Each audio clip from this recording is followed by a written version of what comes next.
万想不到啊，把鸡蛋放进锅里给它煎一煎，出锅以后呢，就是一道外面桌桌必点的招牌美食，而且呢做法超级简单。接下来你看我是怎么做的吧？我们把鸡蛋呀给它这样晃动一下，给它全部都煎至定型啊。一面给它煎至定型的时候呀，我们就给它翻过来啊，把另一面我们也给它煎一下啊。这个时候呢，我们给它撒上几颗姜丝，然后把它的香味我们给它煎出来啊。两面都给它煎至定型的时候呢，我们就把这个鸡蛋呀，我们给它弄散开，我们给它弄成小块小块的就可以啊。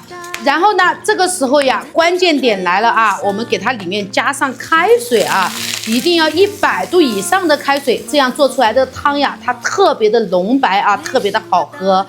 然后呢，我们再给里面来上一点我们喜欢吃的豆腐，我们给它加在里面。水烧开之后呢，我们再给里面下入一点这个火腿丁，然后还有香菇，我们给它煮个5分钟左右啊。再给它来上一点这个食用盐，我们给它少放一点食用盐啊。我们给它搅动一下，然后煮个5分钟左右就可以了啊。我们把汤给它熬到这种奶白色的时候呀，我们就给里面再来上一点喜欢吃的这个生菜啊，我们给它来上一点。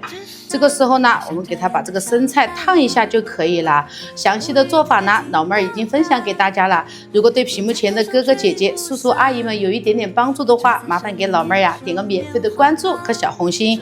老妹儿在这里祝大家多进钱、少生气、身体健康、万事如意。咱们把这个生菜给它烫好了之后呀，咱们就直接可以把火关掉了啊。哥哥姐姐们看一下啊，我们这个3鲜汤呢就做好了，真的是隔着屏幕我们都闻到了香味。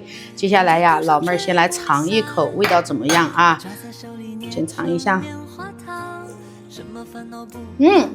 真的是太鲜了啊，鲜的眉毛都掉了。如果夏天呀，在家里面天气热了，我们一定要熬一个这个汤喝。方法呢又特别的简单，强烈建议大家呀，在家一定要试一下这个做法。关注我，做菜不翻车。